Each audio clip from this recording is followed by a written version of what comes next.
வணக்கம் நண்பர்களே. ETW அகாடமிக்கு உங்களை அன்புடன் வரவேற்கிறேன். எல்லாரும் எப்படி இருக்கீங்க? ஜூலை 2025ல குரூப் 4 எக்ஸாம் நடைபெற இருக்கின்றது. அந்த குரூப் 4 எக்ஸாம்ல உங்கள 180 பிளஸ் கொஸ்டின்ஸ்க்கு ரைட்டா ஆன்சர் பண்ண வைக்கிறதுக்காக நம்ம ETW அகாடமி சேனல்ல நருந்தொகை பேட்ச் அப்படின்னு ஒன்னு ஸ்டார்ட் பண்ணியிருக்கோம். சோ இந்த நருந்தொகை பேட்ச்ல இன்னைக்கு நம்ம பார்க்க போற தலைப்பு என்னன்னு பாத்தீங்கன்னா, பிரித்து எழுதுக மற்றும் சேர்த்து எழுதுக. பிரித்து எழுதுகவும் சேர்த்து எழுதுகவும் ஒண்ணுக்கு ஒண்ணு ஆப்போசிட்டான தலைப்புகள். ஜஸ்ட் ஆப்போசிட் டு ஈச் அதர்னு சொல்லுவோம் இல்லையா? அது மாதிரியான தலைப்புகள். ஏன் அப்படின்னா 2 சொற்கள ஒண்ணா சேர்த்தும் எழுதலாம். அதே சொல்ல 2ஆ பிரிச்சும் எழுதலாம். அப்போ 2மே ஒண்ணுக்கு ஒண்ணு ஆப்போசிட் தான். ரொம்ப கஷ்டமான டாபிக்கா அப்படின்னா இல்லவே இல்ல. ரொம்ப ஈஸியான டாபிக் தான். சிலபஸ் ரிலீஸ் பண்ண அன்னைக்கே சிலபஸ் ரிலீஸ் பண்ணி ஒரு 4, 5 மணி நேரத்திலேயே பல சேனல்கள்ல இதோ பாருங்கள் 6th to 12th பிரித்து எழுதுக ஒரே வீடியோவில் அப்படிலாம் கொடுத்திருந்தாங்க. எல்லாமே பயனுள்ள வீடியோக்கள் தான். நீங்க நிறைய பேர் பார்த்திருப்பீங்க. இந்த பிரித்து எழுதுக சேர்த்து எழுதுகல இருந்து ஈஸியான கேள்விகள் மட்டும்தான் வருமா, புக்ல உள்ளது மட்டும்தான் வருமா அப்படின்னா அப்படி நம்ம எதிர்பார்க்க முடியாது. கஷ்டமான கேள்விகளும் வரும். இந்த பிரித்து எழுதுக சேர்த்து எழுதுக ரொம்ப ஈஸியான டாபிக் தான். ஆனா உங்களை பல நேரங்கள்ல அது ட்விஸ்ட் பண்ணி விட்டுரும். புரியுதுங்களா? பல நேரங்கள்ல அது ட்விஸ்ட் பண்ணி விட்டுரும். சோ எப்படி கஷ்டமா கேட்டாலும் நீங்க ட்விஸ்ட் ஆகாம கரெக்டா ஆன்சர் பண்ணணும் அப்படின்னா சில அடிப்படையான விஷயங்கள் உங்களுக்கு தெரிஞ்சிருக்கணும். புணர்ச்சி விதிகள்லாம் எங்களுக்கு தெரியணுமா சார்? அவ்வளோ தூரம்லாம் நீங்க போக வேண்டாம். புணர்ச்சி விதிகள், அப்புறம் என்னென்ன தொல்காப்பிய நூற்பாக்கள் அதெல்லாம் உங்களுக்கு தெரியணும்னு அவசியம் இல்ல. ஆனா சில அடிப்படையான விஷயங்கள நீங்க நல்லா தெரிஞ்சு வச்சுக்கிட்டீங்க அப்படின்னா எப்படி டஃப்பா கேள்வி கேட்டாலும் கரெக்டா பார்த்தோனே உங்களால ரைட் ஆன்சரை சூஸ் பண்ண முடியும். சோ அதுல பல டெக்னிக்ஸ்களை நம்ம இந்த வீடியோல பார்க்க போறோம். பிரித்து எழுதுக சேர்த்து எழுதுக சில அடிப்படை விதிகளை நாம இந்த வீடியோல பார்த்துடலாமா? அதுல முதல் அடிப்படை விஷயம் நான் உங்களுக்கு சொல்ல போறது என்ன அப்படின்னா, ஏதோ ஒரு சொல்ல கொடுத்து உங்களுக்கு பிரிக்க சொல்றாங்கன்னு வச்சுங்களேன். அந்த சொல்லுக்குள்ள ஏதாவது பண்பு இருக்கான்னு பாருங்க. பண்புனா என்ன? அந்த சொல்லுக்குள்ள அந்த சொல் எதையாவது ஒரு பண்பை தாங்கி நிக்குதா? அந்த சொல்லுக்குள்ள ஏதாவது ஒரு பண்பு மறைஞ்சிருக்கா? பண்புனா என்ன? பண்புனா குணம். ஆங்கிலத்துல அதை எப்படி சொல்லுவோம்? கேரக்டர் அப்படின்னு சொல்லுவோம். சரிங்களா? அந்த எப்படி சொல்லுவோம் ஆங்கிலத்துல? கேரக்டர்னு சொல்லுவோம். சோ ஒரு சொல் உங்கள்ட்ட குடுக்குறாங்க. அந்த சொல்லுக்குள்ள ஏதாவது ஒரு பண்பு, குணம் ஒளிஞ்சிருக்கான்னு பாருங்க. எடுத்துக்காட்டா நான் சொல்லணும்னா, நல்லன் அப்படின்னு ஒரு சொல் இருக்கு. நல்லன். நல்லன்னா என்ன? நல்லவன், நல்லன். நல்லவனா இருக்கிறது ஒரு கேரக்டர் தானே. அப்புறம் தீயன் அதுக்கு ஆப்போசிட். தீயன். அது ஒரு சொல் தானே. அது அந்த சொல்லுக்குள்ள ஒரு பண்பு ஒளிஞ்சிருக்குல்ல. அதுக்கப்புறம் நல்லா கேளுங்களேன். வெண்முரசு. இது ஒரே சொல். வெண்முரசு. நான் கொஞ்சம் ஸ்பேஸ் விட்டு எழுதிட்டேன். பட் இது ஒரே சொல்லா எடுத்துங்க. வெண்முரசு. இதுக்குள்ள ஒரு பண்பு இருக்கு. என்னது அது? அந்த முரசு வெள்ளை கலர்ல இருக்கு. அப்போ வெண்மையா இருக்கு. சரிங்களா? அதுக்கப்புறம் வேற என்ன சொல்லலாம்? சிற்றூர். இதுக்குள்ள என்ன பண்பு இருக்கு? என்ன பண்பு இருக்குன்னா, அந்த ஊர் சின்னதா இருக்கு. சோ சின்னதா இருக்கிறது அது ஒரு பண்பு. அதே போல பேரூர். அது என்னது? பேரூர். சரிங்களா? பேரூருங்கிறது அந்த ஊரு கொஞ்சம் பெருசா இருக்கு அப்படின்னு அர்த்தம். புரியுதுங்களா? அதே போல பைங்கூழ் அப்படின்னு ஒரு வார்த்தை சொல்லலாம். பைங்கூழ்னா நம்ம ஏற்கனவே என்னன்னு படிச்சிருக்கோம். பசுமையான பயிர்னு அர்த்தம். அப்ப அந்த பயிர் ரொம்ப பசுமையா இருக்கு. பசுமை அப்படிங்கிறதும் ஒரு பண்பு தான். அப்ப ஏதோ ஒரு சொல்லு ஒண்ணு குடுக்குறாங்க. சொல்லு குடுத்தா அந்த சொல்லுக்குள்ள ஏதோ ஒரு பண்பு ஒளிஞ்சிருக்குன்னு வச்சுங்களேன். இந்த சொல்ல பிரித்து எழுத சொன்னா ரொம்ப ஈஸியா பிரித்து எழுதலாம். அதுக்கு டெக்னிக் என்னன்னா, மை ஈறு. ஈறுன்னா இறுதின்னு அர்த்தம். ஈறுன்னா என்ன? இறுதி. ஒரு சொல்லோட கடைசி எழுத்து மையா இருக்கும். ஒரு சொல்லோட கடைசி எழுத்து என்னவா இருக்கும்? மை. மை அப்படிங்கிற எழுத்தா இருக்கும். புரியுதுங்களா? அப்போ இந்த மாரி ஒரு சொல்ல குடுத்து பிரிக்க சொன்னாங்க. அந்த சொல்லுக்குள்ள ஒரு பண்பு மறைஞ்சிருக்குன்னா, முதல் சொல் பிரிச்சு எழுதுகள் என்ன? இங்க ஒரு சொல் இருக்கும். இங்க 2வது சொல் இருக்கும். நடுவுல பிளஸ் இருக்கும். இல்லையா? அப்ப அந்த முதல் சொல்லுடைய கடைசி எழுத்து மை வரா மாதிரி பிரிக்கணும். நல்லன், நல்லது. நல்லத மை சேர்த்தா எப்படி? நன்மை. நல்லதுல மை சேர்த்தா என்ன? நன்மை. நன்மை கூட்டல். இங்க கடைசில என்ன இருக்கு? லன் இருக்கு. லன் அப்படின்னு ஒரு வார்த்தை பிரிக்க முடியாது. இந்த டெக்னிக்க புரிஞ்சுங்க. அதே போல நல்லன் அப்படின்னா நன்மை கூட்டல் அன். தீயன்னா தீயன் அப்படின்னா கெட்டவன். தீமை. அதானே? மை விகுதி போட்டா என்ன வரும்? தீமை வரும். தீமை கூட்டல் அன். அவ்வளவுதானே? வெண்முரசு. வெண்முரசுனா வெள்ளை கலர்ல இருக்கு. வெள்ளை கலர்ல இருக்கிறத மை சேர்த்தா என்ன கிடைக்கும் நமக்கு? வெண்மை அப்படின்னு கிடைக்கும். வெண்மை கூட்டல் முரசு. அதே போல சிற்றூர். சின்னதா இருக்கு. மை சேர்த்தீங்கன்னா சிறுமை. இதுல முக்கியமான கவனிக்க வேண்டியது இங்க என்ன ரகரம் கொடுத்திருக்காங்கன்னு பார்க்கணும். வல்லின ரகரம். அப்ப இங்கேயும் இந்த ரூ என்னவா இருக்கணும்? வல்லின ரூவா தான் இருக்கணும். சிறுமை கூட்டல் ஊர். முடிஞ்சு போச்சா? பேரூர், பேரூர், பெருங்கடல் எது வந்தாலும் சரி பெரிய அப்படின்னு போடக்கூடாது. மை விகுதி தான் போடணும். புரியுதுங்களா? நீங்க உங்க இஷ்டத்துக்கு பெரிய நல்ல அப்படிலாம் பிரிக்க கூடாது. நல்லன் நல்ல கூட்டல் அன் பிரிக்க கூடாது. என்ன செய்யணும்? மை விகுதி வரா மாதிரி பாத்துக்கணும். ஒரு பண்பு பெயர் உள்ள வந்துருச்சுன்னா டவுட்டே படக்கூடாது. மைய போட்டுறணும். புரியுதுங்களா? அப்ப பேரூர் அப்படின்னா பெரிய கூட்டல் ஊர் பிரிக்க கூடாது. பெரிய சிறிய எல்லாம் கிடையாது இங்க. பெருமை சிறுமை தான் உண்டு. புரியுதுங்களா? அப்போ பெருமை கூட்டல் ஊர்.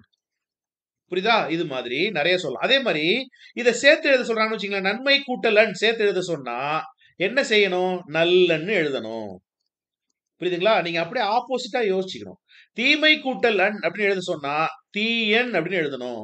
வெண்மை கூட்டல் முரசு அப்படின்னா ஈறுபோதல் விதிப்படி மை போயிடும். இப்ப இந்த விதிலாம் வேணாம். இப்ப நான் சொன்னது இங்க சொன்னது புரிஞ்சதுல வெண்முரசு அது வெண்மை கூட்டல் முரசுன்னு வரும். வெண்மை கூட்டல் முரசுன்னா ஆப்போசிட் சேர்த்து எழுதும்போது என்ன வரணும்? வெண்முரசுன்னு வரணும். வெண்முரசு அப்படின்னு வரணும். புரியுதுங்களா? சிறுமை கூட்டல் ஊர் தான் சிற்றூர். சேர்த்து எழுதும் பொழுது சிற்றூர். நம்ம ஒவ்வொன்றுக்கும் பிரித்து எழுதுக சொல்லும் பொழுது சேர்த்து எழுதுக நான் சொல்ல போறது இல்லை. நீங்களா புரிஞ்சுங்க. சரிங்களா? ஒரு நன்னூல் நூற்பா இருக்கு. நான் வந்து அது உங்களுக்கு சொல்ல வேணும்னு தான் நினைச்சேன். எதெல்லாம் பண்பு பெயர்கள்னு நன்னூலார் சொல்றாரு. செம்மை, சிறுமை, சேமை, தீமை, வெம்மை, புதுமை, மென்மை, மேன்மை அந்த மாதிரி சொல்றாரு அவரு. செம்மை, சிறுமை இதெல்லாம் உங்களுக்கு தெரியணும்னு அவசியம் இல்லை. ஜஸ்ட் ஒரு கியூரியாசிட்டிக்காக உங்களுக்கு சொல்றேன். செம்மை, சிறுமை, சேய்மை, தீமை, வெம்மை, புதுமை, மென்மை, மேன்மை, திண்மை, உண்மை, நுண்மை இதுக்கெல்லாம் எதிரான மைகள். இப்ப நம்ம சொன்னோம்ல செம்மைக்கு எதிரானது ஒண்ணு இருக்கு, சிறுமைக்கு எதிரானது ஒண்ணு இருக்கு, சேய்மைக்கு எதிரானது ஒண்ணு இருக்கு. சோ இவற்றெதிர் இன்னவும் பண்பின் பகாநிலை பதமே.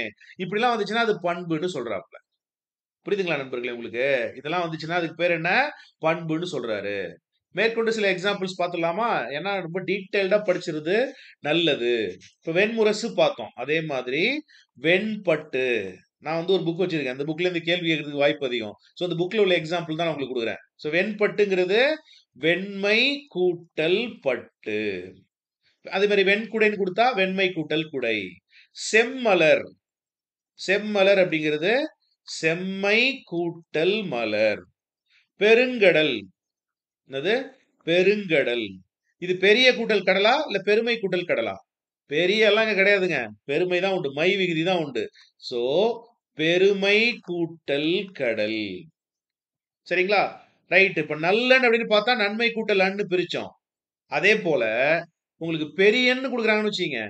என்ன கொடுக்குறாங்க? பெரியன் அப்படின்னு கொடுத்தா என்னது? பெருமை கூட்டல் அன். சரிங்களா? சிறியன் அப்படின்னா சிறுமை கூட்டல் அன். புரியுதுங்களா? அப்புறம் மூதூர் ஏற்கனவே பார்த்துட்டோமா? மூதூர். மூதூர் அப்படிங்கிறது முதிய கூட்டல் ஊர் கிடையாது. முதுமை கூட்டல் ஊர் சேர்த்தா மூதூர். ஓகேவா? அடுத்து ரொம்ப முக்கியமானது. இந்த கேள்வி கேட்பாங்க பாருங்க. பாசி. அது பாசி. பாசி எப்படி இருக்கும்? பசுமையா இருக்கும். பாசி என்னவா இருக்கும்? பசுமையா இருக்கும். அப்போ பசுமை கூட்டல் ஈ. சார் பசுமை கூட்டல் ஈ எப்படி சார் பாசி ஆகும் அப்படின்னு உங்களுக்குள்ள ஒரு சந்தேகம் வர்றதுக்கு வாய்ப்பு இருக்கு. சரி நான் விதி இந்த ஒன்றுக்கு மட்டும் விதியை சொல்றேனே.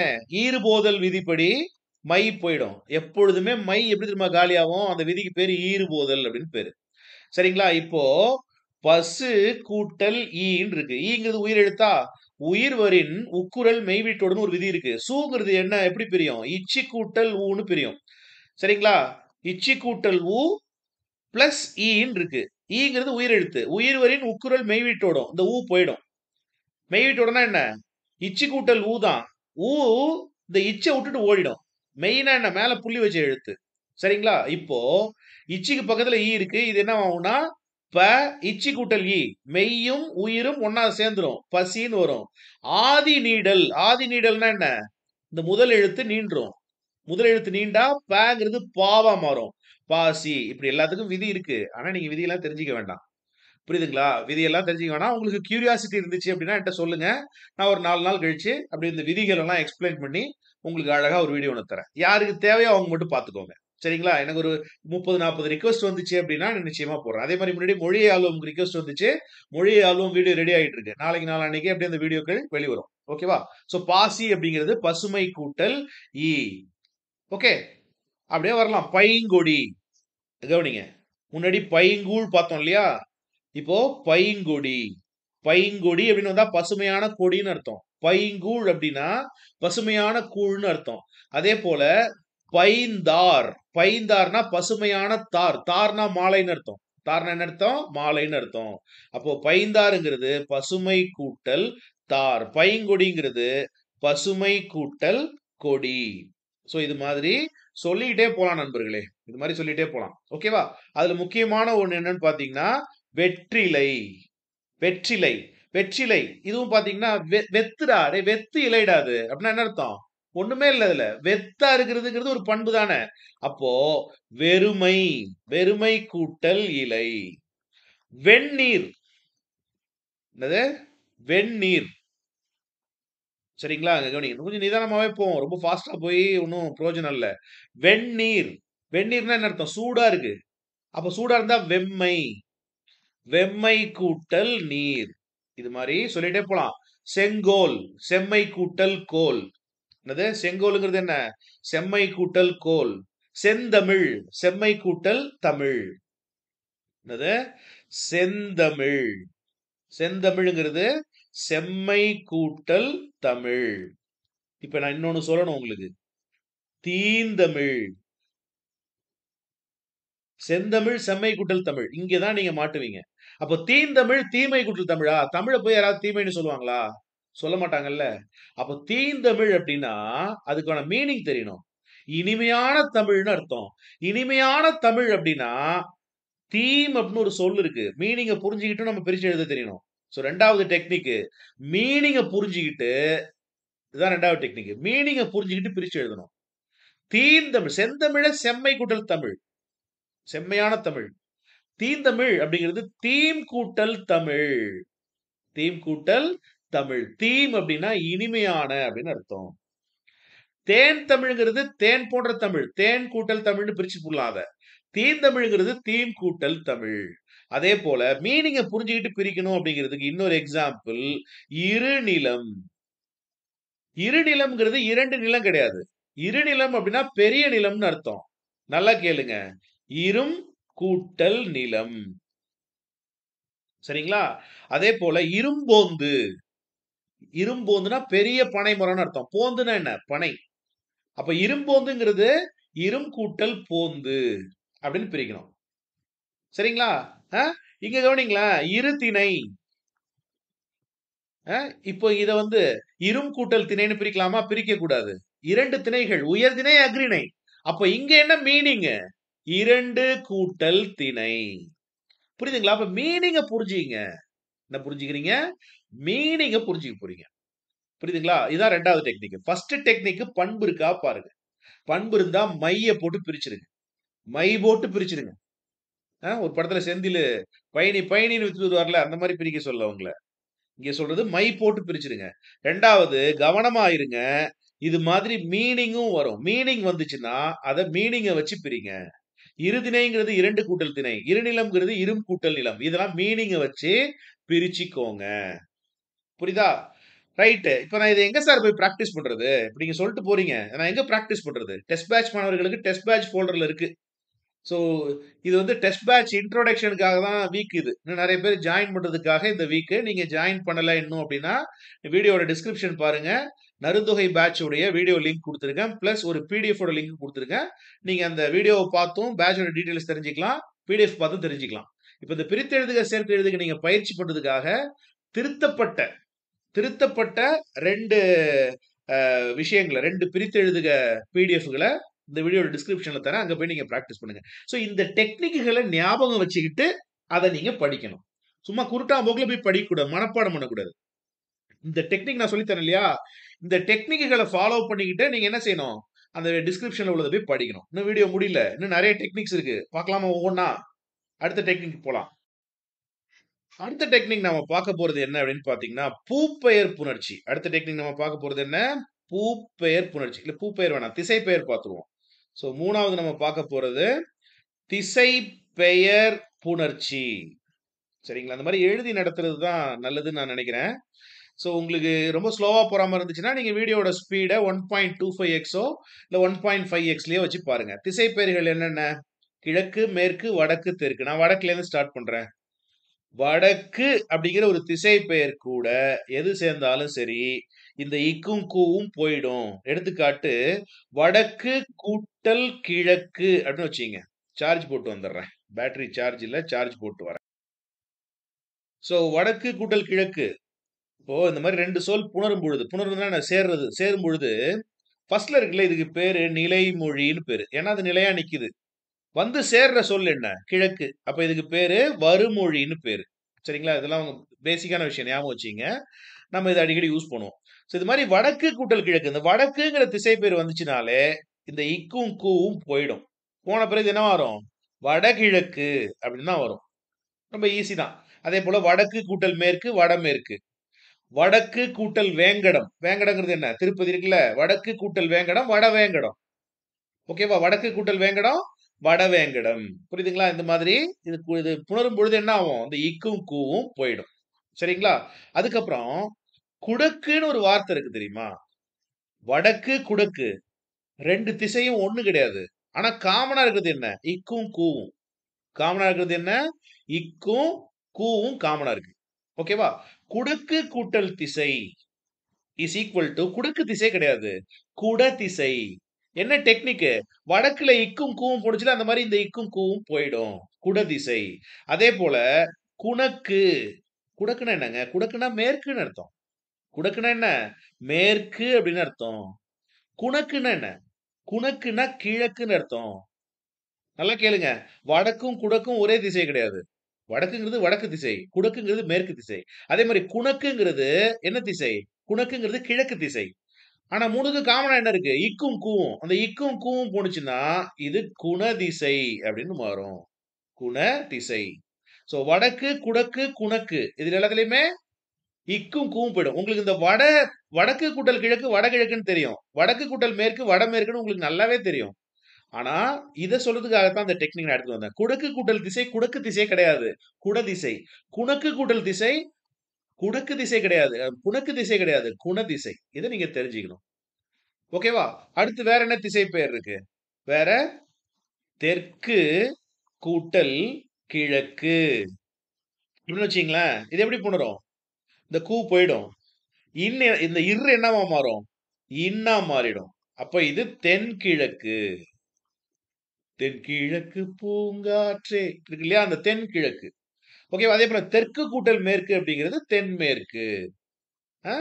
தெற்கு கூட்டல் குமரி இஸ் ஈக்குவல் டு தென்குமரி. தென்குமரி. தெற்கு கூட்டல் பாண்டி இஸ் ஈக்குவல் டு தென்பாண்டி. தெற்கு கூட்டல் பாண்டி இஸ் ஈக்குவல் டு தென்பாண்டி. அப்ப இதெல்லாம் நீங்க பிரித்து எழுதினாலும் என்ன செய்யணும்? பிரித்து எழுதணும்னாலும் சேர்த்து எழுதணும்னாலும் உங்களுக்கு என்னன்னு தெரியணும். Opposite opposite. இப்ப தென்கிழக்கு எவ்வாறு பிரியும்? தெற்கு கூட்டல் கிழக்குன்னு பிரியும். தென் கூட்டல் கிழக்கு கிடையாது, தெற்கு கூட்டல் கிழக்கு. அதே போல வடமேற்குங்கிறது எப்படி பிரியும்? வடக்கு கூட்டல் மேற்குன்னு தான் பிரியும். குடதிசைங்கிறது எப்படி பிரியும்? குட கூட்டல் திசைன்னு பிரியாது. எப்படி பிரியும்? குடக்கு கூட்டல் திசைன்னு பிரியும். ரொம்ப முக்கியம். குடக்கு கூட்டல் திசைன்னு பிரியும். குணதிசை எப்படி பிரியும்? குணக்கு கூட்டல் திசைன்னு பிரியும். சேர்றது மட்டும் நமக்கு தெரிஞ்சா பார்த்தாது, பிரிக்கிறதும் தெரிஞ்சுக்கணும் நீங்க. சோ இதுக்கு நான் வந்து ஒண்ணு மட்டும் உங்களுக்கு சொல்லி தரேன். நீங்க ஆப்போசிட்டா நீங்க புரிஞ்சுக்கணும். ஓகேவா? சோ தென்பாண்டி எப்படி பிரியும்? தெற்கு கூட்டல் பாண்டின்னு பிரியும். தெற்கு கூட்டல் பாண்டின்னு பிரியும். சோ இது மாதிரி மத்த இதுவும் இருக்கு. இப்ப எடுத்துக்காட்டா அடுத்தது ரொம்ப முக்கியம். மேற்கு அப்படின்னு ஒண்ணு இருக்குல்ல, மேற்கு கூட்டல் காற்று. மேல் காற்று. என்னது? மேல் காற்று. இந்த மேல் காற்றை எப்படி பிரிக்கணும்? மேற்கு கூட்டல் காற்றுன்னு பிரிக்கணும். மேல் திசை நாடுகள் அப்படின்னா இல்லைன்னா மேற்கத்திய நாடுகள்னு சொல்றோம்ல, அது மேற்கு பக்கத்துல இருக்கிற நாடுகள்னு அர்த்தம். மேல் நாடுன்னு சொல்றோம்ல, அது மேற்கு பக்கம். அதே ஒரு எக்ஸாம்பிளா எடுத்துக்கலாம். அஹ், அஹ், மேற்கு கூட்டல் நாடு இஸ் ஈக்குவல் டு மேல் நாடு அப்படின்னு சொல்லலாம். அப்படி இல்லைன்னா மேநாடு அப்படின்னு சொல்லலாம். புரியுதுங்களா? கிழக்கு கூட்டல் கடல். இப்ப இது எப்படி நம்ம மேல் காற்று அப்படின்னா என்ன அர்த்தம்? மேற்கு கூட்டல் காற்றுன்னு அர்த்தம். மேல் நாடுனா மேற்கு கூட்டல் நாடுன்னு அர்த்தம். மேன்மை கூட்டல் நாடோ, கவனிங்க, மேல் நாடுங்கிறது திசையை தான் குறிக்குது. இங்க நீங்க மேன்மை கூட்டல் நாடுன்னோ இல்ல மேல் கூட்டல் நாடுனோ பிரிக்க கூடாது. எப்படி பிரிக்கணும்? மேற்கு கூட்டல் நாடுன்னு தான் பிரிக்கணும். புரியுதா நான் சொல்றது? அதே போல கிழக்கு கூட்டல் கடல் அப்படிங்கிறது கீழ்கடல். கீழ்கடல்னா கீழே உள்ள கடல் கிடையாது. கீழ்கடல்ங்கிறது எப்படி பிரிக்கணும்? கிழக்கு கூட்டல் கடல். இதெல்லாம் திசையை குறிக்குது. கிழக்கு கூட்டல் கடல் அப்படின்னு தான் பிரிக்கணும்.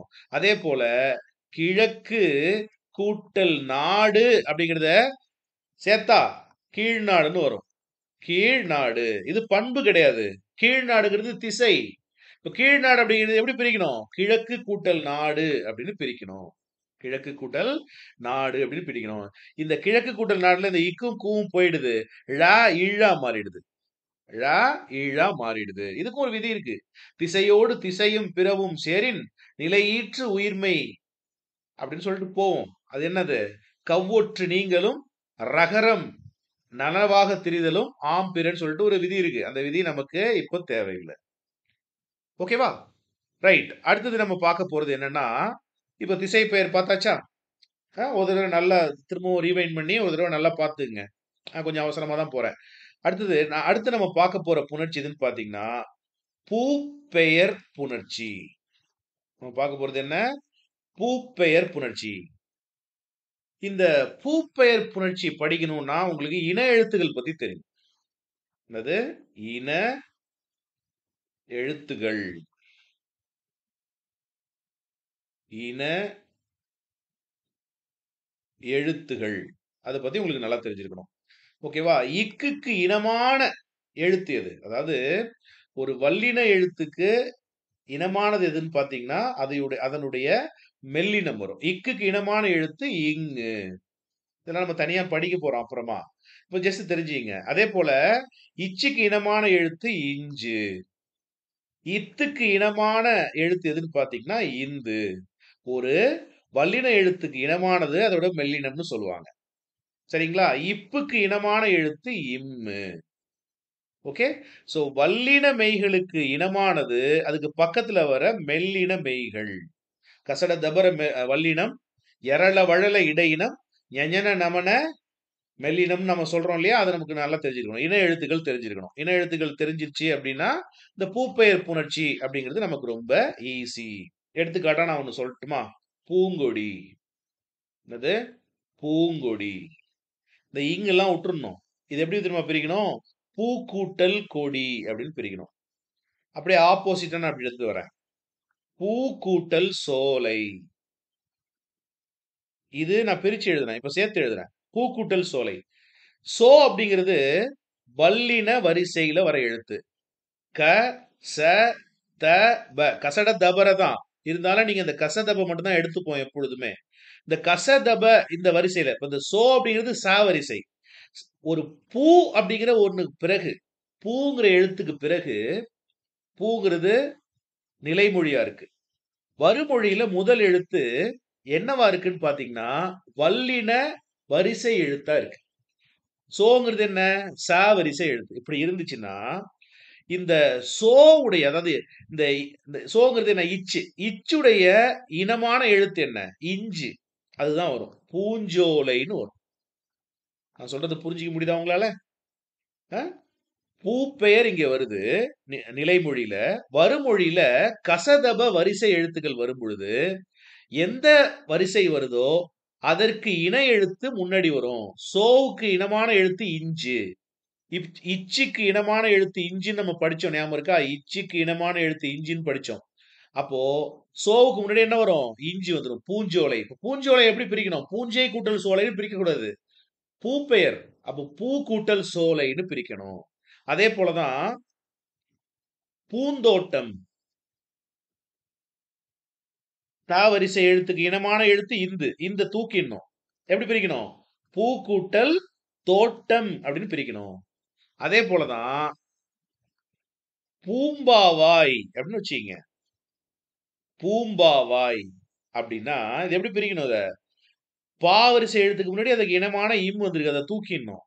பூ கூட்டல் பாவாய் அப்படின்னு பிரிக்கணும். சரிங்களா? பூம்பாவை, பூம்பாவாய் வேற, பூம்பாவை வேற. இங்க இது பூ கூட்டல் பாவை அப்படின்னு பிரிக்கணும். சேர்த்து எழுதும்போது என்ன செய்யணும்? பூ பாவாயின்னு இருக்கு. பூ பாவாயின்னு சேர்க்க கூடாது. பூப்பாவாய் அப்படின்னா இங்க பாவுக்கு இனமான எழுத்து இம்மு, பூம்பாவாய் அப்படின்னு சேர்க்கணும். பாவுக்கு இனமான எழுத்து இம்மு, பூம்பாவை அப்படின்னு பிரிக்கணும். நான் சொல்றது புரியுதா உங்களுக்கு? சோ பூப்பெயர் முன் இன மென்மையும் தோன்றும் அப்படிங்கிறது அந்த விதி. பூப்பெயர் முன் இன மென்மையும் தோன்றும். மென்மைனா மெல்லினம். சரிங்களா? மெல்லினம் அப்படின்னு பேரு. அதே போலதான் பூ கூட்டல் கொடி, பூ கூட்டல் கொடி இஸ் ஈக்குவல் டு பூங்கொடி. பூங்கொடி. பூ கூட்டல் கூடை, பூ கூட்டல் கூடை இஸ் ஈக்குவல் டு பூ. இங்க பூங்கூடை சொல்லாமா? பூங்கூடை அப்படின்னு சொல்லக்கூடாது. அதுக்காக தான் அந்த எக்ஸாம்பிள் எடுத்து வந்தீங்க. பூங்கூடை சொல்லக்கூடாது. இங்க பூக்கூடை தான் சொல்லணும். நான் சொல்லணும் பூக்கூடை தான் சொல்லணும். ஏன் சார்? ஏன் அப்படின்னா மென்மையும் என்ற உண்மையால் அதே வல்லெழுத்து வந்து புணரன்னு ஒரு விதி இருக்கு. சில நேரங்கள்ல பூக்கூட்டல் கூடை பூக்கூடை தான், பூங்கூடை கிடையாது. பூங்கூடைன்னு எழுதினாலும் தப்பு இல்லைன்னு தான் விதிகள் சொல்லுது. ஆனா இப்படியும் கொடுப்பாங்க, பூக்கூடையை பிரிச்சு எழுதுங்க அப்படின்னு கேட்டா பூக்கூடல் கூடை, பூக்கூட்டல் கூடைய சேர்த்து எழுதுங்கன்னு சொன்னா பூக்கூடைன்னு எழுதணும். இங்க ஒரு விதி விலக்கு இருக்கு. இதை உங்களுக்கு சொல்லணும் அப்படிங்கிறதுனாலதான் கொண்டு வந்தேன். சரிங்களா? அதுக்கப்புறம் நான் வச்சிருக்கிற புக்ல அடுத்த புணர்ச்சி என்ன இருக்குன்னு பாத்தீங்கன்னா தேங்காய் புணர்ச்சின்னு ஒண்ணு இருக்கு. அதாவது தேங்காய் புணர்ச்சி. சோ இந்த விதிகள் ரொம்ப முக்கியம். அதனாலதான் உங்களுக்கு சொல்றேன் தேங்காய் புணர்ச்சி. சரிங்களா? தேங்காய் அப்படிங்கறத பிரிச்சு எழுதுனா என்ன? தேங்காய்ங்கிறத பிரிச்சு எழுதுனா தெங்கு கூட்டல் காய் அப்படின்னு அர்த்தம். சரிங்களா? இங்க தெங்கு தான் என்ன ஆயிடுச்சுன்னா தேங்கு அப்படின்னு நீண்டுச்சான்.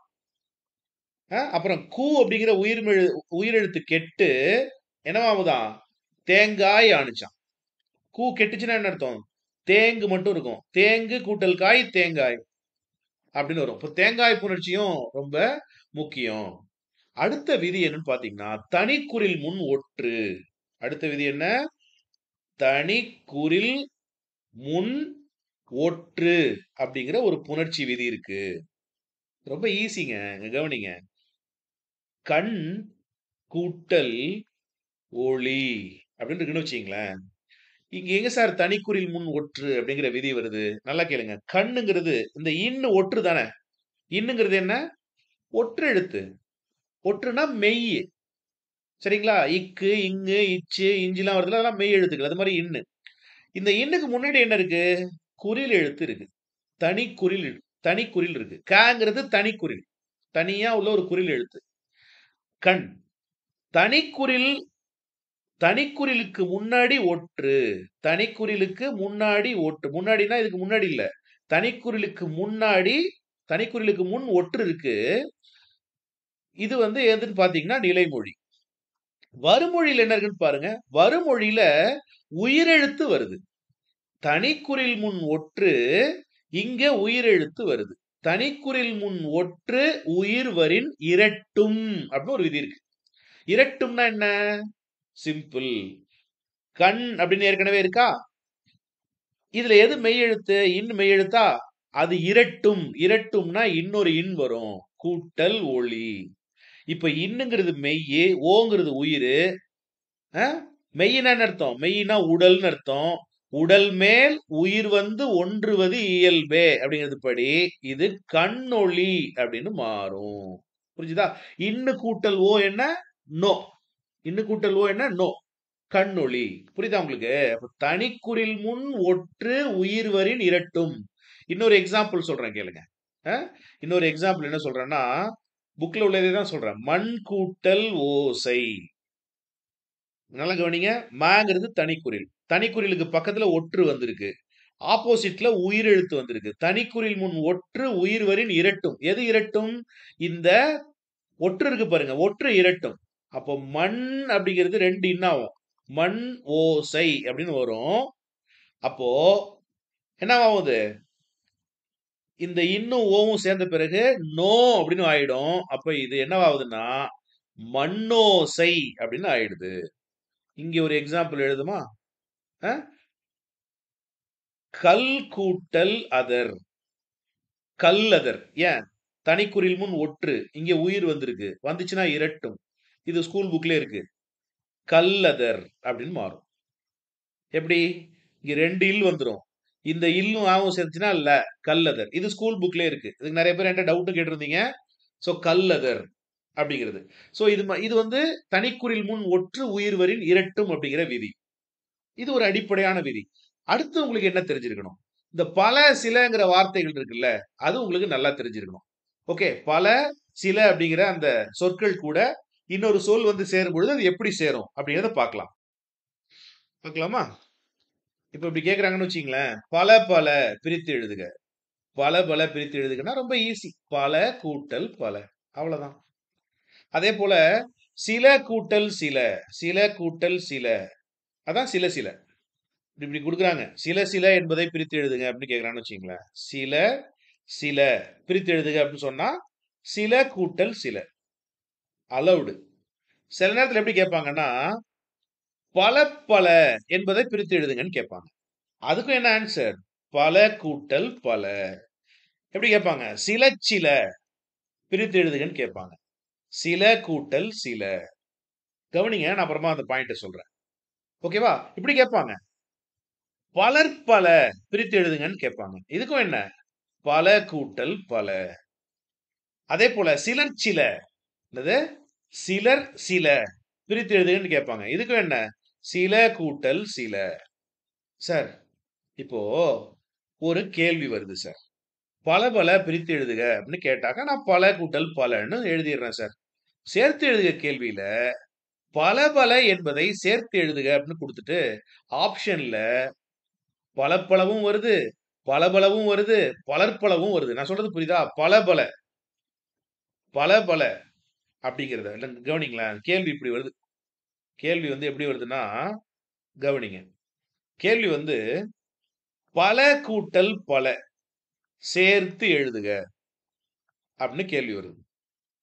ஆப்ஷன் ஏ பல கூட்டல் பல. ஆப்ஷன் பி சேர்த்து எழுதுக தானே. சேர்த்து எழுதுகளை எப்படி ஆப்ஷன்ல பல கூட்ட பலன்னு வரும். ஆப்ஷன் ஏ எப்படி வருதுன்னா பலபலன்னு வருது. பல பல. ஆப்ஷன் பி பல பல. ஆப்ஷன் சி பலர் பல. இப்படி வருது. இதுல எது சார் ரைட் ஆன்சர்? மேற்கண்ட அனைத்தும். ஆப்ஷன் டி மேற்கண்ட அனைத்தும் இருந்துச்சுன்னா ஆப்ஷன் டி தான் ஆன்சர். நான் சொல்றது புரியுதா? சோ இல்ல மேற்கண்ட அனைத்தும் ஒரு ஆப்ஷன் இல்ல அப்படின்னா அவங்க ஆப்ஷன் தப்பா கொடுத்தாங்கன்னு அர்த்தம். நீங்க எதை வேணா சூஸ் பண்ணிட்டு வாங்க, நம்ம டிஃபெண்ட் பண்ணிக்கலாம். ஓகேவா? அதே போலதான் இங்கேயும் சில கூட்ட சில சேர்த்து எழுத சொன்னா சில சிலவும் ஆன்சர் தான், சில சிலவும் ஆன்சர் தான், சிலர் சிலவும் ஆன்சர் தான். நான் சொல்லல. யார் சொல்றா? நன்னூலார் சொல்றாரு. புரியுதுங்களா? நன்னூலாரே அதுக்கு ஒரு விதி சொல்றாரு. அந்த விதி இப்ப நான் உங்களுக்கு சொல்ல விரும்பல. தேவையும் இல்லைன்னு வச்சுங்களேன். அப்படி பார்த்துக்கலாம். அதே போல இந்த பல கூட சேர்த்து நிறைய சொற்கள் புணரலாம். இப்ப எடுத்துக்காட்டா பல்கலை அப்படின்னு சொல்றாங்க இல்லையா? பல்கலையை பிரிச்சு எழுதுனா பல கூட்டல் கலை தான். பல கூட்டல் கலையை சேர்த்து எழுத சொன்னா பல்கலையும் சொல்லலாம், பல கலையும் சொல்லலாம். ரெண்டும் அலௌடு. இதுக்கும் நான் சொல்லல, தொல்காப்பியரே சொல்றாரு. சரிங்களா? பல சில எனும் இவை தம்முன் தாம்வரின் இயல்பும் மிகலும் அகரம் ஏக லகரம் ரகரமாகலும் பிறவரின் அகரம் விகற்பமாகலும் உளபிற அப்படின்னு அவர் சொல்றாரு. நம்ம சொல்லல அத. நன்னூலார் சொல்றாரு. தொல்காப்பியர் சொன்னதை நன்னூலார் சொல்றாரு. பல்கலையும் அலௌடு, பலகலையும் அலௌடு. ஒவ்வொருத்தையும் நான் எழுதிட்டு இருந்தா நேரம் ஆகுமோ? காட்டட்டுமா ஸ்கிரீன்ல? கவனம். பல கூட்டல் கலை. பல்கலையும் அலௌடு, பலகலையும் அலௌடு. பலகலையும் அலௌடு, பல்கலையும் அலௌடு. பல கூட்டல் சாலை. பல சாலை, பல் சாலை ரெண்டுமே கரெக்ட். பல கூட்டல் தொடை ரொம்ப முக்கியம். பல தொடை அலௌடு, பல் தொடை சொல்லக்கூடாது, பகுதொடை சொல்லணும். சோ பகுதொடை பிரித்து எழுதுக கேட்கலாம். பகுதொடை பிரித்து எழுதுக கேட்டா என்ன செய்யணும்? பகு கூட்டல் தொடை எல்லாம் கிடையாது. பல கூட்டல் தொடை. இது இம்பார்ட்டன்ட். இது இம்பார்ட்டன்ட். பல கூட்டல் மலர்.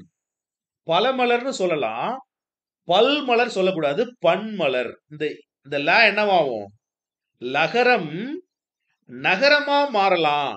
லகரம் என்னவாகலாம்? நகரமா மாறலாம். நகர ஒற்றா மாறலாம். அப்போ பலமலர்னு சொல்லலாம், பன்மலர்னு சொல்லலாம். பன்மலர் பிரிச்சு எழுதுனா என்ன? பன்மை கூட்டல் மலர் கிடையாது. புரியுதுங்களா? பன்மை கூட்டல் மலர் கிடையாது, பல கூட்டல் மலர். தெளிவா தெரிஞ்சுங்க. புரியுதுங்களா? அப்புறம் பல நாடு அப்படிங்கிறது பல கூட்டல் நாடுங்கிறது பல நாடுன்னு சொல்லலாம், பன்னாடுன்னு சொல்லலாம். ஓகேவா? பன்னாடு அப்படின்னும் சொல்லலாம். ஓகே. ஏன் சார் அப்படின்னு ஒரு கேள்வி வரும் உங்களுக்கு எல்லாருக்கும். ஏன் சார்? எதெல்லாம் மெல்லின எழுத்துக்கள்? ஞ, ஞ, ன, நமன மெல்லினம் இல்லையா? நல்லா கேளுங்க. இங்க என்ன இருக்கு? பல கூட்டல் மலர். மங்கிறது என்ன? மெல்லின எழுத்து. மெல்லின எழுத்து வந்துச்சுன்னா இந்த லகரம் நகரமா ஆயிடும். நான் சொல்றது புரியுதா? கவனிங்க. பல கூட்டல் மலர். இங்க லகர எழுத்து வந்திருக்கு. லகர எழுத்து. லகர எழுத்து எது கூட புணருது? ஒரு மெல்லின எழுத்து கூட புணரும் பொழுது இந்த மெல்லின மகரமானது நகரமாக திரியும். நகரமாக திரியும்னா இந்த இன்னு வந்துரும் இங்க. எப்படி வரும்? இப்ப இந்த லகரமானது என்னவா மாறும்? நகர மெய்யாயிடும். பன்மலர். புரியுதுங்களா? அடுத்த அடுத்த எக்ஸாம்பிள் பாருங்க. பல கூட்டல் நாடு. பல கூட்டல் இங்க எழுதுறேன் பாருங்க. பல கூட்டல் நாடு. நாங்கிறது என்ன? மெல்லின எழுத்து. லகரத்துக்கு பக்கத்துல மெல்லின எழுத்து வந்துச்சுன்னா இந்த லகரம் என்னவாகும்? நகர மெய் ஆயிடும். பன்னாடு அப்படிங்கிறது என்னவா மாறும்? பன்னாடு. அதுக்கு இனமா அதாவது அதே எழுத்து நீண்டு வந்துரும். பன்னாடு. புரியுதா? சோ லகரத்தை தொடர்ந்து ஒரு மெல்லினம் வந்துச்சுன்னா அப்படி வரும். சோ அந்த விதிக்குள்றலாம் நீங்க போகலனா கூட ஜஸ்ட் இந்த மாற்றத்தை தெரிஞ்சுக்கோங்க. ஜஸ்ட் இந்த மாற்றத்தை தெரிஞ்சுங்க. ஓகேவா? இதெல்லாம் தெரிஞ்சு வச்சுக்கிட்டீங்கன்னா பிரித்து எழுதுக, சேர்த்து எழுதுக ரொம்ப ஈஸி. அடுத்து பல கூட்டல் வேண்டி. இந்த வேங்கிறது மெல்லினம் கிடையாது. இடையினம். இடையினம் வந்துச்சுன்னா பல வேண்டி அப்படியே தான் வரும். பல்வேண்டின்னு வரும். ஓகே. மேல இங்க பலகலை அப்படிங்கிறத பலகலைன்னு சொல்லுவோம், பல்கலைன்னு சொல்லுவோம் இல்லையா? அதே மாரி தான். ஓகே. இங்க ஏன் பன்வேண்டின்னு வரல? பன்வேண்டின்னு ஏன் வரலன்னா, வேங்கிறது என்ன எழுத்து? வேங்கிறது இடையின எழுத்து. எரள வழல இடையினம் இல்லையா? ஓகே. பல கூட்டல் அரண். பல கூட்டல் அரண். பல அரண்னு சொல்லலாம், பல்லரண்னு சொல்லலாம். ஓகேவா? சில கூட்டல் சொல். சில சொல், சில் சொல். சில கூட்டல் மலர். இப்ப மட்டும் ஏன் இது சின்மலர் ஆயிடுச்சு? சில கூட்டல் மலர சில மலர்னு சொல்லலாம். சின்மலர் ஏன் ஆச்சு? மாங்கிறது மெல்லினம். மெல்லினம்னா இன்னுன்னு ஆயிடும். சில கூட்டல் வளை. சில கூட்டல் வளை, சிலவளை, சில்வளை. சில கூட்டல் அணி, சிலவணி, சில்லணி. சோ இந்த எக்ஸாம்பிள்ஸ நல்லா பார்த்து வச்சுக்கோங்க. சோ இது வந்து பல, சில அப்படிங்கிற மீனிங். பல, சில அப்படின்னு சொல்லிட்டு அப்படிங்கிற எழுத்தெல்லாம் இப்படிதான் புணரும். சோ எப்படி சேரும், எப்படி பிரியும் அப்படின்னு தெரிஞ்சுங்க. பல்லரண் அப்படிங்கிறது எப்படி பிரிச்சு எழுதுவீங்க? பல கூட்டல் அரண். பல்வேண்டிங்கிறது எப்படி பிரிப்பீங்க? பல் கூட்டல் வேண்டி கிடையாது. பல கூட்டல் வேண்டி. பல கூட்டல் வேண்டி. புரியுதுங்களா? பல்லுங்கிறது நம்ம வாயில இருக்க அந்த பல்லு கிடையாது. பலன்னு மீனிங். பன்மலர் எப்படி பிரிப்பீங்க? பல கூட்டல் மலர். சின்மலர் சின்மை கூட்டல் மலர்லாம் பிரிக்க கூடாது. சில கூட்டல் மலர். சில கூட்டல் மலர். சோ இந்த விஷயத்தை ஞாபகம் வச்சுங்க. சில்வளை. சில கூட்டல் வளை. சில்லணி. சில கூட்டல் அணி. சில கூட்டல் அணி அப்படின்னு பிரிக்கணும். ஓகேவா? சரி அடுத்து என்ன சார் அடுத்து என்ன சார் நம்ம தெரிஞ்சுக்கணும்? அடுத்து நீங்க தெரிஞ்சுக்க வேண்டியது உடம்படு மெய். அது உடம்படு மெய். சோ இதுல இருந்தா அப்படியே உங்களை கன்ஃபியூஸ் பண்ற மாதிரி கேள்வி கேட்கறதுக்கு வாய்ப்பு அதிகம். நான் ஒரு ஒரு 5 எக்ஸாம்பிள் மட்டும் சொல்றேன். இந்த 5 எக்ஸாம்பிள் ஸ்கூல் புக்ல உள்ள எக்ஸாம்பிள் தான். ஸ்கூல் புக்ல இலக்கண பகுதியில. மணி கூட்டல் அடித்தது. என்னவாகும்? மணி அடித்ததுன்னு வருமா? சொல்லி பாருங்க. மணி அடித்ததுன்னு வரும். மணி எடித்தது அப்படின்னு வரும். இப்ப இங்க உடம்படு மெய்யா வந்திருக்குது எதுன்னு பாத்தீங்கன்னா, அஹ், மணி அடித்தது. மணி அடித்ததுன்னு வந்துச்சு. இங்க உடம்படு மெய்யா வந்தது எதுன்னு பாத்தீங்கன்னா, எது வந்திருக்கு? இங்க வந்தது யகரம். சரிங்களா? அங்க கவனிங்க. ஏன் எகரம் வந்துச்சு? ஏன் உடம்படு மெய்யா எகரம் வந்துச்சு? ஏன் அங்க நடுவுல வந்துச்சு? அதான் கேள்வி. ரெண்டும் ஒண்ணா சேர்றதுக்கு உடம்படுதல்னு பேரு. உடம்படு மெய்யா வந்தது. ஏன் எகரம்னு வந்தது? மணி இந்த சொல்ல பிரிங்க. இந்த நீய பிரிங்க. இன்னு கூட்டல் ஈ. வறுமொழியினருக்கு உயிரெழுத்து வந்திருக்கு. சோ நிலை அதாவது இது வந்து நிலைமொழி இல்லையா? நிலைமொழியில இகரம் வந்து வறுமொழியில ஒரு உயிரெழுத்து வந்துச்சுன்னா, எகரம் உடம்படு மெய்யா வரும் அப்படிங்கிறது ஒரு விதி. புரியுதுங்களா? மணி அடித்ததுங்கிறத ஈஸியா நீங்க பிரிக்கலாம். மணி கூட்டல் அடித்தது. சேர்த்து எழுதும்பொழுது சொல்லி பார்த்தீங்கன்னா போதும். இந்த உடம்படுமை விதிலாம் உங்களுக்கு தெரியணும்னு அவசியம் இல்ல. மணி கூட்டல் அடித்தது, மணி அடித்தது, மணி அடித்தது. சரிங்களா? மணி அடித்தது. உடம்படுமையா என்ன வரும்? ஈ வந்துரும். உடம்படுமை இத்தல்னாலும் நீங்க ஒரு விஷயத்த தீ கூட்டல் எரிந்தது. இதெல்லாம் புக்ல உள்ள எக்ஸாம்பிள் தான். தீ கூட்டல் எரிந்தது. தீ எரிந்தது. தீ எரிந்தது. புரியுதா? இங்க என்ன வந்திருக்கு? எகரம் வந்திருக்கு. தீ அப்படிங்கிறது இத்து கூட்டல் ஈ. அப்ப ஈ வந்தாலும் சரி, ஈ வந்தாலும் சரி, உடம்படுமையா என்ன வருது? எகரம் வருது. அடுத்த எக்ஸாம்பிள் பார்த்துடலாம். வாழை கூட்டல் இலை. வாழை கூட்டல் இலை. இது வாழை இலை. வாழை இலை. இங்க என்ன வந்திருக்கு? ழைங்கிறதுல ஐ வந்திருக்கு. ஐ வந்தாலும் உடம்படுமையா என்ன வந்திருக்கு? இலை அப்படிங்கிறதுல இந்த ஈ வந்திருக்குல்ல, ஈங்கிறது எகரம். உடம்படுமையா வந்திருக்கு. அப்பனா என்ன அர்த்தம்? ஈ வந்தாலும் சரி, ஈ வந்தாலும் சரி, ஐ வந்தாலும் சரி, சேர்த்து எழுதும் பொழுது எகரம் வந்துரும். ஈ ஈ ஐ வழி எவ்வும் அப்படின்னு பேரு. அடுத்த எக்ஸாம்பிள் பாருங்க. நிலா கூட்டல் அழகு. இது எப்படி நம்ம சேர்த்து எழுதுவோம்? நிலாவழகு அப்படின்னு எழுதுவோம். நிலா எழகு சொல்ல மாட்டோம். நிலா வழகு தான் சொல்லுவோம். புரியுதுங்களா? நிலா வழகு அப்படின்னு சொல்லுவோம். ஓகேவா? நல்லா கேளுங்க. இங்க என்ன வந்திருக்கு? ஆ வந்திருக்கு. அதாவது ஈ வரல, ஈ வரல, ஐ வரல. இந்த 3 இல்லாம வேற எந்த உயிரெழுத்து இங்க வந்தாலும் வவ்வும். வவ்வும்னா வ வரும். புரியுதுங்களா? வவ்வும். ஓகே? நல்லா கேளுங்க. அடுத்த ஒரு எக்ஸாம்பிள் சொல்றேன். அடுத்த எக்ஸாம்பிள். இதெல்லாம் ஸ்கூல் புக்ல இருக்கிறது தான். சே கூட்டல் அழகு. சேவழகு சொல்லலாம். சேயழகு சொல்லலாம். இப்ப சேயழக பிரிச்சு எழுதினாலும் சே கூட்டல் அழகு தான். சேவழக பிரிச்சு எழுதினாலும் சே கூட்டல் அழகு தான்.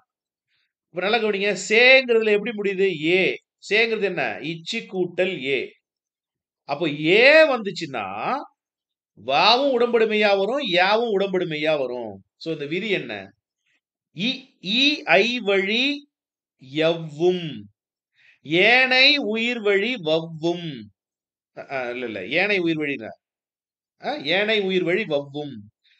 ஏ முன் ஏ முன் இவ்விருமையும் உயிர்வரின் உடம்படு மெய்யாகும் அப்படிங்கிற அந்த விதி. இந்த இ ஐ வந்துச்சுன்னா ஏங்கிறது உடம்படுமை. இதுல இருந்தும் கேள்வி கேட்கலாம். ஏன்னா பிரித்து எழுதுக சேர்த்து எழுதுகவுல உடம்படுமை பத்தி ஸ்டேட்மெண்ட் கொடுத்து அதுல எது சரியான ஆன்சர்னு கேட்கலாம். அதனால உங்களுக்கு இதை தெரிஞ்சுக்கணும் நீங்க. ஏனை உயிர் வழி வவ்வும். ஏ வந்துச்சுன்னா வகரமும் வரலாம், எகரமும் வரலாம் அப்படிங்கிறது இந்த விதி. புரியுதுங்களா?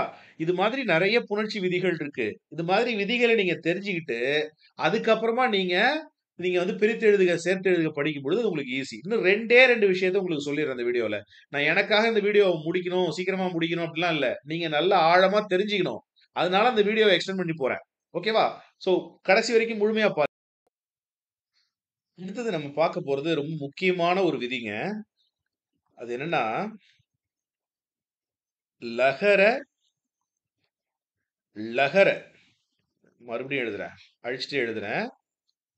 லகர லகர மெய் ஈற்று புணர்ச்சி. சேர்த்து எழுதுகவுல ரொம்ப முக்கியமான ஒரு டாபிக். பிரித்து நீங்க ஈஸியா எழுதிடலாம். பட் சேர்த்து எழுதுகவுல ரொம்ப முக்கியமான ஒரு டாபிக். லகர லகர மெய்யீற்று புணர்ச்சி. மெய்னா என்ன? மேல புள்ளி வருது. லகர மெய்ங்கிறது என்ன? இல்லு. லகர மெய்ங்கிறது என்ன? இல்லு. நான் சொல்றது புரியுதா? ஈற்று புணர்ச்சினா என்ன? நிலைமொழி இருக்குல்ல, நிலைமொழியில எத்தனை எழுத்து வேணா இருக்கலாம். நிலைமொழியில கடைசி எழுத்து இல்லாவோ அல்லது நிலைமொழியில கடைசி எழுத்து இல்லாவோ இருந்துச்சுன்னா, எடுத்துக்காட்டா என்ன சார் சொல்றீங்க? கவனிங்க. கல்லு. சரிங்களா? கல்லுங்கிறதுல கடைசி எழுத்து என்ன? இல்லு. இதுதான் லகர ஈற்று லகர மெய் ஈற்று புணர்ச்சி. லகர மெய் ஈறுன்னு அர்த்தம். இதுக்கு பேர் என்ன? லகர மெய் ஈறு. லகர மெய் ஈறுனா என்ன? லகர மெய்ங்கிறது இல்லு. இந்த இல்ல கடைசியா கொண்ட சொல்லுன்னு அர்த்தம். இந்த இல்ல கடைசியா கொண்ட சொல் அப்படின்னு அர்த்தம். புரியுதுங்களா? இந்த லகர மெய் ஈற்று புணர்ச்சினா என்னன்னு தெரிஞ்சுங்க. இது தெரிஞ்சுக்கலனாலும் பரவாயில்ல. எக்ஸாம்பிள பாருங்க. எக்ஸாம்பிள பார்த்தீங்க அப்படின்னா உங்களுக்கு நல்லா புரியும். ஸோ எக்ஸாம்பிள வச்சுக்கிட்டு நல்லா பிராக்டிஸ் பண்ணிடுங்க. நான் ஃபர்ஸ்ட் எக்ஸாம்பிள் என்ன சொல்றேன்னா, கல் கூட்டல் கோயில். இது எப்படி புணரும் அப்படின்னா, நல்லா கேளுங்க. இந்த சொல், இந்த 2 எழுத்துக்கள் புணருது. இதுல நிலைமொழி எது? கல். வருமொழி எது? கோயில்.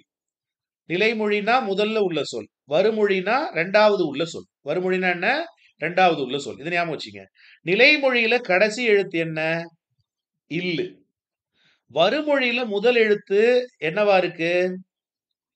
வல்லின வரிசை எழுத்தா இருக்கு. வல்லின எழுத்துக்கள் என்னென்ன? க, ச, த, ப. சோ வல்லின எழுத்து கசட தபர தான் வல்லினம். இருந்தாலும் நான் டாவையும் ராவையும் எப்பொழுதும் விட்டுருவோம். விட்டுட்டு கசதப. சோ கோயிலுங்கிறது கசதபல வரிசை தானே? க வரிசை சொல். கோயிலுங்கிறது என்ன? க வரிசை சொல். அலௌடு. இப்படி இருந்துச்சுன்னா ஒரு லகரம் வந்திருக்கு. லகர மெய் வந்திருக்கு. வருமொழியில ஒரு வல்லின வரிசை எழுத்து வந்திருக்கு. வந்துச்சுன்னா இந்த இல்லு இர்ரா மாறும். கற்கோயில் அப்படின்னு மாறும். சோ கல் கூட்டல் கோயில சேர்த்து எழுத சொன்னா கற்கோயில். அடுத்து இன்னொரு எக்ஸாம்பிள் சொல்றேன் பாருங்க. முள் கூட்டல் செடி இஸ் ஈக்குவல் டு, நல்லா கவனிங்க. லகர மெய் வந்திருக்கு. இங்க வல்லின வரிசை எழுத்து வந்திருக்கு. வரும்பொழுது இந்த இல் என்னவா மாறும்? இர்ரா மாறும். இல்ல, இந்த இல்லு இட்டா மாறும். முட்செடி.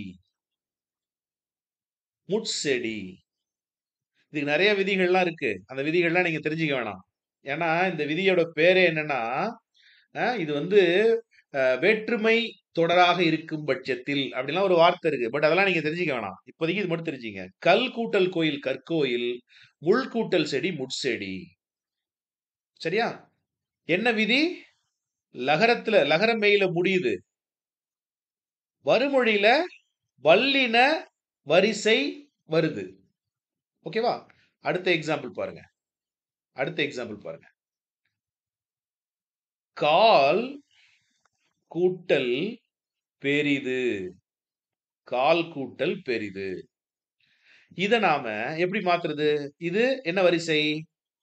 வல்லின வரிசை. இங்க என்ன வந்திருக்கு? இல்லு வந்திருக்கு. அப்ப இத கார்பெரிதுன்னு சொல்லலாமா? அப்படின்னா தமிழ் இலக்கண அறிஞர்கள் சொல்லக்கூடாதுன்னு சொல்றாங்க. கால் பெரிதுன்னு தான் சொல்லணும்னு சொல்றாங்க. ஆனா தொல்காப்பியம் நன்னூலும் 2மே கரெக்ட்டுங்குது. புரியுதுங்களா? நல்லா கவனிங்களேன். இதுல என்ன வித்தியாசம்னு. கார் பெரிது வரக்கூடாதுன்னு சொல்றாங்க. அதுக்கு காரணம் என்ன சொல்றாங்கன்னா, இங்க கவனிங்க. கல்லு, காலு 2த்துக்கும் என்ன வித்தியாசம்? சார் இங்கேயும் வல்லின வரிசை தான் வருது. இங்கேயும் வல்லின வரிசை தான் வருது. இங்கேயும் இல்லுல முடியுது, இங்கேயும் இல்ல முடியுது. இங்க மட்டும் கற்கோயில் கரெக்ட்னு சொல்றீங்க. இங்க கார் பெரிது ஏன் சார் தப்புன்னு சொல்றீங்க அப்படின்னா, இந்த இல்லுக்கு முன்னாடி தனிக்குறில் இருக்கு. இந்த இல்லுக்கு முன்னாடி என்ன இருக்குன்னா, நெடில் இருக்கு. நெடில் இருந்தா அப்படி இர்ரு வரக்கூடாதுன்னு சில பேர் சொல்றாங்க. ஆனாலும் வரலாம்னு நன்னூல் சொல்லுது. உங்கள்ட்ட கார் பெரிது குடுத்துட்டு, பிரித்து எழுத சொன்னா, கால் கூட்டல் பெரிதுன்னு பிரித்து எழுதுங்க. அவ்வளவுதான். சிம்பிள். ஓகேவா? அவ்வளவுதான் சிம்பிள். அதே மாதிரி கால் கூட்டல் பெரிது சேர்த்து எழுத சொன்னா, ஆப்ஷன்ல கார் பெரிது இருந்தா அதை சூஸ் பண்ணிடுங்க. ஆப்ஷன்ல கால் பெரிது இருந்தா அதையும் சூஸ் பண்ணுங்க. வேற எதையும் சூஸ் பண்ணாதீங்க. ஓகே? அதே போல முள் கூட்டல் சிறிது. இங்க என்ன? ரொம்ப ஈஸி தானே? இது வல்லின வரிசை. அப்ப இங்க இத முள் சிறிதுன்னு சொல்லலாம். முட்சிறிது அப்படின்னு சொல்லலாம். முட்சிறிது அப்படின்னு சொல்லலாம். ஓகேவா? முட்சிறிது அப்படின்னும் சொல்லலாம். அடுத்து இதெல்லாம் வல்லினங்க. அடுத்து மெல்லினம். சரிங்களா? இங்க கவனிங்க. கல் கூட்டல் மனம். நல்லா கவனிங்க. ல மேல புள்ளி வச்சு எழுத்து. அதாவது லகர மெய் வந்திருக்கு. இங்க வல்லினம் வந்திருக்கா? மெல்லினம் வந்திருக்கா? மெல்லினம் வந்திருக்கு. என்ன வந்திருக்கு? மெல்லினம் வந்திருக்கு. மெல்லினம் வந்து வரும் பொழுது இது எப்படி தெரியுமா பிரியும்? இது எப்படி நம்ம சேரும்? கண்மணம் அப்படின்னு வரும். மெல்லினம் வரும் பொழுது இந்த இல்லு இன்னா மாறிடும். வல்லினம் வரும் பொழுது இந்த இல்லு என்னவா மாறுனுச்சு? இர்ரா மாறுனுச்சு. வல்லினம் வந்தா இல்லு இர்ரா மாறும். மெல்லினம் வந்தா இல்லு இன்னா மாறும். அவ்வளவுதாங்க விதி. மெல்லினம் வந்தா என்ன வரும்? இன்னா மாறும். புரியுதுங்களா? அடுத்தது இப்படி வச்சுப்போம். அடுத்த எக்ஸாம்பிள். வாழ் கூட்டல் மாண்டது. நல்லா கவனிங்க. இல் வந்திருக்கு. இங்க மெல்லினம் வந்திருக்கு. நல்லா கவனிங்க ஒரு விஷயத்த. இல்லு வந்து இங்க இல்லு வந்து வருமொழியில வல்லினம் வந்துச்சுன்னா இது இட்டா மாறும். சரிங்களா? இல்லு வந்து அது நிலைமொழியில இல்லு வந்து வருமொழியில மெல்லினம் வந்துச்சுன்னா இது இன்னா மாறும். ஞாபகம் வச்சுங்க. இது எப்போ வரும்? வல்லினம் வந்தா. இது எப்போ வரும்? மெல்லினம் வந்தா. இது எப்போ வரும்? வல்லினம் வந்தா. இது எப்போ வரும்? மெல்லினம் வந்தா. புரியுதா நான் என்ன சொல்றேன்னு? இங்க இல்லு வருது. இங்க மெல்லினம் வருது. வந்தா இல்லு இன்னா மாறிடும். இங்க இல்லு வருது. இங்க மெல்லினம் வருது. வந்தா இது என்னவா மாறும்? வான் மாண்டது அப்படின்னு வரும். சோ இல்லு வந்து இங்க மெல்லின வரிசை வந்துச்சுன்னா இந்த இல்லு இன்னா மாறிடும். இத தெரிஞ்சு வச்சுங்க. சரிங்களா? சோ மேல நம்ம பார்த்தது முள் கூட்டல் சிறிது, முற்சிறிது அப்படின்னு நம்ம பார்த்தோம்ல. இது வல்லினம். இது மெல்லினம். அப்ப இடையினம் வந்தா? இடையினம். இடையினத்துக்கு எக்ஸாம்பிள் பார்த்துருவோமா? இடையினம் வந்தா? எடுத்துக்காட்டு பாருங்க. தோல் கூட்டல் முரசு. கவனிங்க. இல்லு வந்திருக்கு. முரசு மாவரிசை. இது என்ன? இடையினம். சரிங்களா? முரசுங்கிறது இடையினமா? இல்ல. இதுவும் மெல்லினம் தான். இதுவும் மெல்லினம் தாங்க.